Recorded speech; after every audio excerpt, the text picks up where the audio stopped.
ஹalleluya ஹalleluya. தமிழ் எல்லாருக்கும் புரியல? ஹalleluya.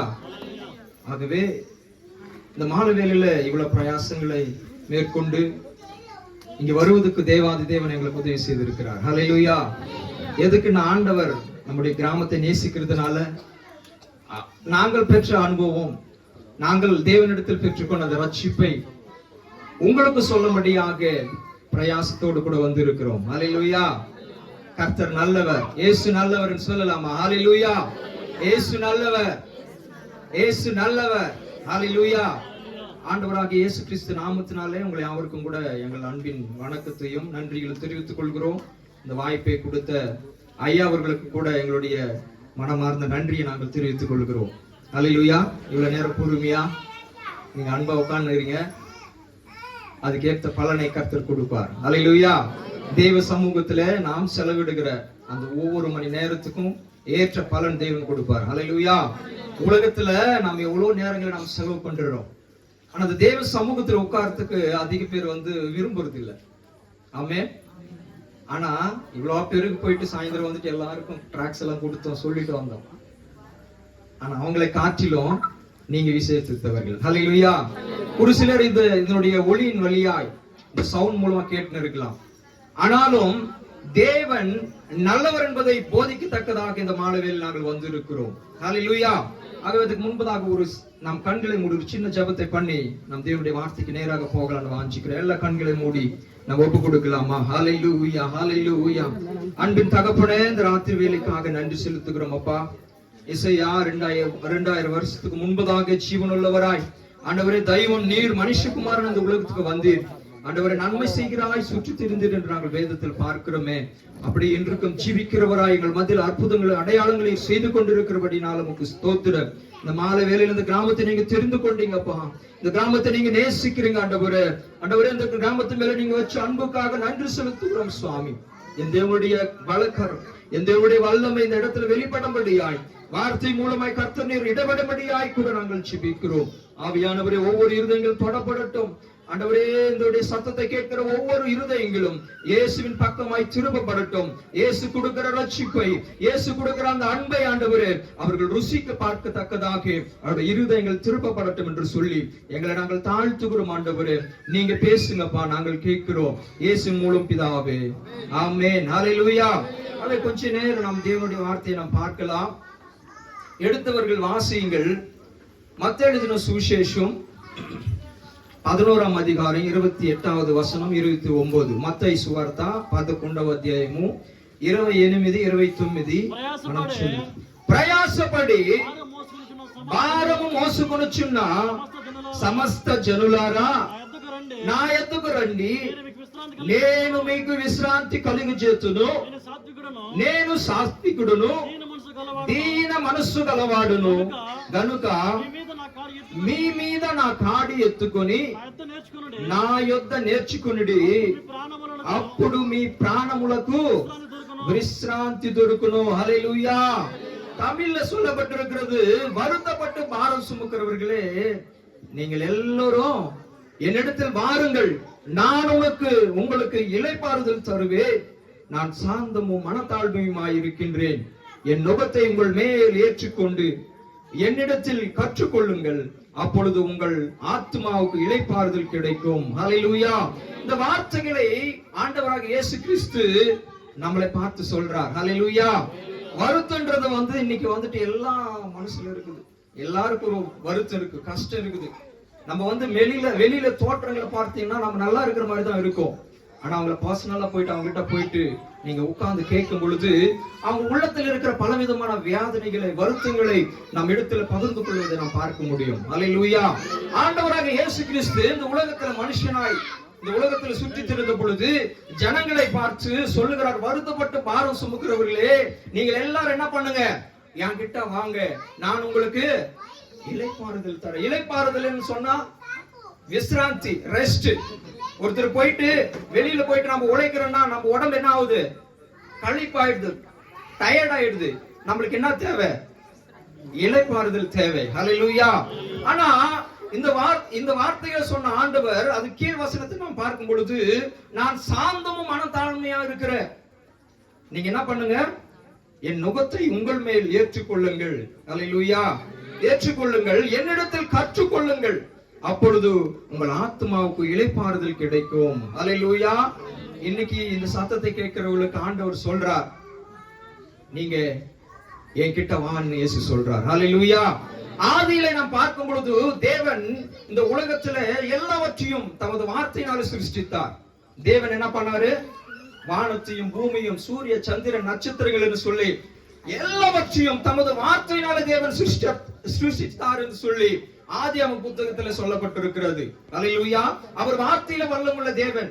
வானம் உண்டாக கடவுது, பூமி உண்டாக கடவுது, வெளிச்சம் உண்டாக கடவுதுன்னு சொல்லி ஒவ்வொரு தன்னுடைய வார்த்தையின் வல்லமையினால தேவன் சிருஷ்டித்தார் என்று எழுதப்பட்டிருக்கிறது. ஆனா மனுஷனை தேவன் விசேஷமாய் படைத்தார். அல்லேலூயா. மனுஷனை தேவன் விசேஷமா படைத்தார்.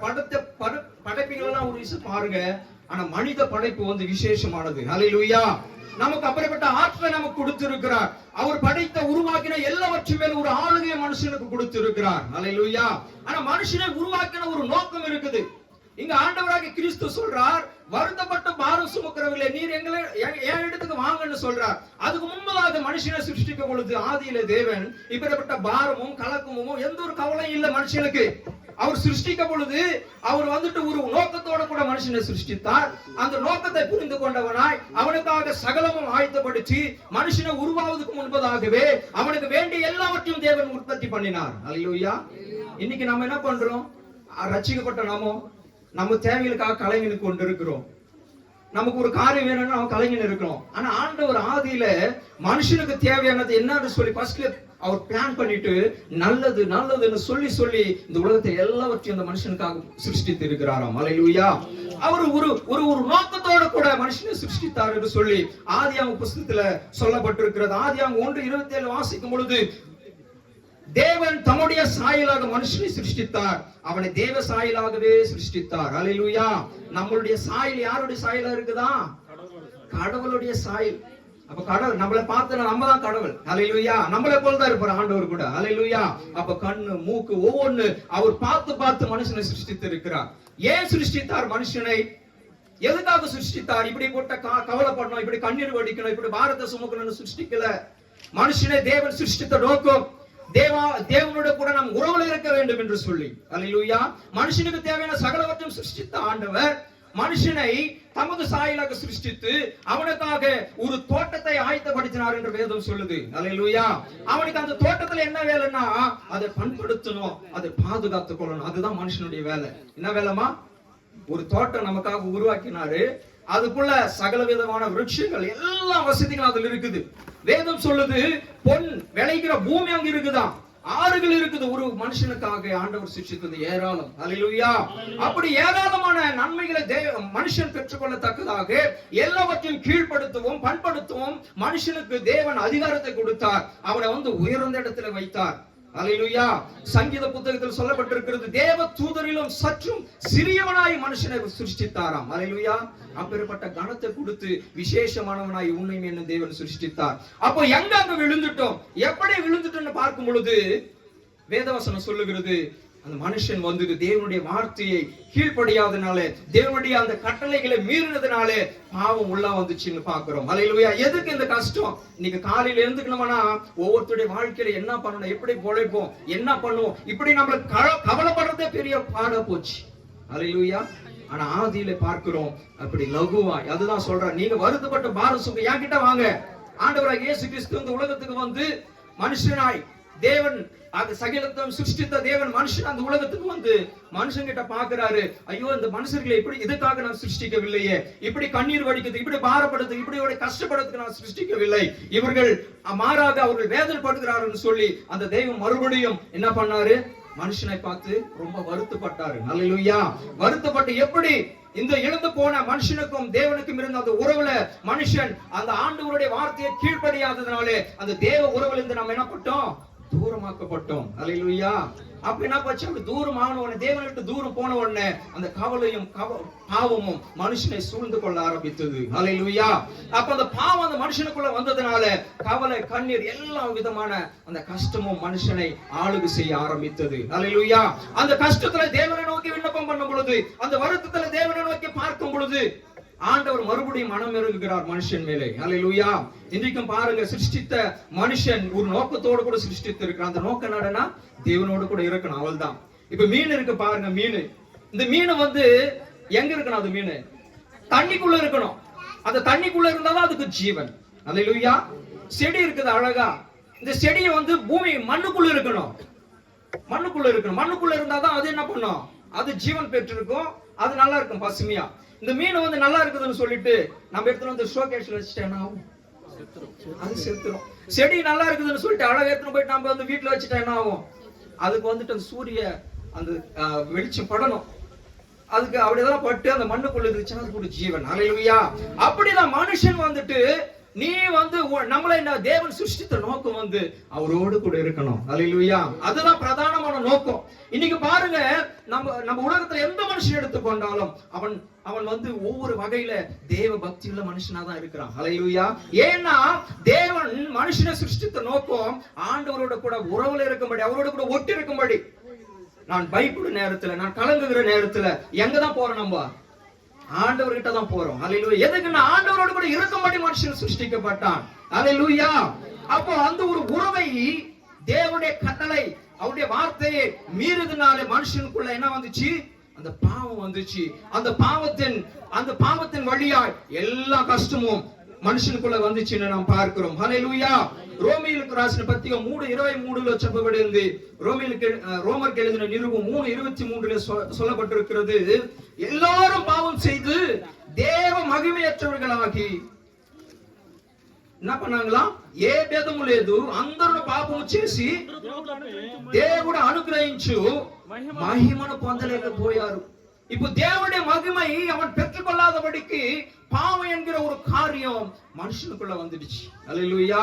அல்லேலூயா. பாவம்னு சொன்ன உடனே நம்ம என்ன நினைக்கிறோம்? பாவம்னு சொன்ன உடனே குடிக்கிறது, இப்படி வந்து ஒரு சில காரியத்தை நம்ம வச்சுன்னு இருக்கோம். ஆனா வேதம் என்ன சொல்லுது தெரியுமா? கட்டளை மீறுவதே பாவம். அல்லேலூயா.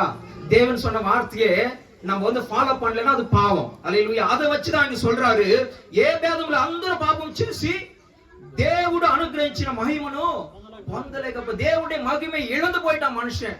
இப்போ தேவனுக்கும் மனுஷனுக்கும் தேவனுக்கு ஒரு போராட்டம். இழந்து போன அந்த மகிமை மறுபடியும் அவனுக்கு கொடுத்து மறுபடியும் தனக்குள்ள எடுத்துக்கணும் ஆண்டவர் பிரயாசப்பட்டு இருக்கிறார். அல்லேலூயா. பார்க்கிறார், ஒவ்வொரு காரியத்தை நடப்பிக்கிறார். 24வது வசனத்தை வாசிக்கும் பொழுது அங்க சொல்லப்பட்டிருக்கிறது, இலவசமாய் அவருடைய கிருபையினாலே கிறிஸ்து இயேசுவினால் மீட்பை கொண்டு நீதிமான்களாக்கப்பட்டிருக்கு. அப்போ அந்த இழந்து போன அந்த மகிமையை மறுபடியும் கொண்டு வரணும்னு சொல்லிட்டு ஆண்டவர் பிளான் பண்றாரு முடியல. ஆனா அவரே என்ன பண்றாரு? தெய்வமே மனுஷகுமாரனாய் உலகத்துக்கு வரார். அல்லேலூயா. அல்லேலூயா. தெய்வமே மனுஷன் மேல வைத்த அவருடைய அன்பு நிமித்தம் ஆண்டவராகிய கிறிஸ்து மனுஷகுமாரன் இந்த உலகத்துக்கு வரார். ஏன்னா அந்த இழந்து போன அந்த உறவை மறுபடியும் தேவன் பக்கம் திருப்பணும்னாக்கா ஒரு கிறிஸ்துவின் சாயல் இந்த உலகத்துக்கு தேவை. கிறிஸ்துவின் ஜீவன் உலகத்துக்கு தேவை. அல்லேலூயா. அங்கதான் சொல்லப்பட்டிருக்கிறது, அவருடைய கிருபையினாலே கிறிஸ்து இயேசுவினால் மீட்புக்கென்று நீதிமானாக்கப்பட்டிருக்கிறார். அவர் நீதிமானா இருக்கிறதுனால நாம் அநீதியில் இருக்கிற நம்மளே வந்துட்டு அவர் நீதிமானாக்கும்படியாய் இந்த உலகத்துக்கு வந்தார் தேவனுடைய கிறிஸ்து. அல்லேலூயா. யோவான் எழுதின சுவிசேஷம் 3ஆம் அதிகாரம் 3வது வசனத்துல அங்க சொல்லப்பட்டிருக்கிறது, இயேசு அவனுக்கு பிரதியுத்தரமாக, ஒருவன் மறுபடியும் பிறவட்டால் தேவனுடைய ராஜ்யத்தை காண மாட்டான் என்று மெய்யாக உங்களுக்கு சொல்றேன். ஹல்லேலூயா. அப்போ மனுஷன் இழந்து போன அந்த ரட்சிப்பை, மனுஷன் இழந்து போன அந்த தேவனுடைய உறவை மறுபடியும் தேவன் பக்கம் போனாக்கா ஒரு பேட்டர்ன் வச்சிருக்காங்க, ஒரு வழி வச்சிருக்காங்க. அது என்னன்னா மறுபடியும் மனுஷன் என்ன பண்ணணும்? பாவத்தில் விழுந்துட்டான். ஆண்டவர் பரிசுத்தம் உள்ள தேவன் பரிசுத்தம் உள்ளவர். நாம் பாவத்தில் விழுந்ததுனாலே பரிசுத்தத்துக்கும் அந்த அசுத்தத்துக்கும் பொருத்தம் வராது. ஆகவே அந்த எழுந்து போன அந்த பரிசுத்தத்தை மனுஷன் மறுபடியும் பெற்றுக்கொள்ளத்தக்கதாக பரிசுத்தம் உள்ள தேவன் நமக்காக இந்த பூமிக்கு வந்தார் என்று சொல்லப்பட்டிருக்கிறது. ஹல்லேலூயா. ஹல்லேலூயா. அவர் நம்மை நேசித்ததனால யோவான் 3:16 சொல்லப்பட்டிருக்கிறது, దేవుడు లోకమును ఎంతో ప్రేమించెను కాగా ఆయన తన అద్వితీయ కుమారునిగా పుట్టినవాని యందు విశ్వాసం ఉంచి ప్రతివాడు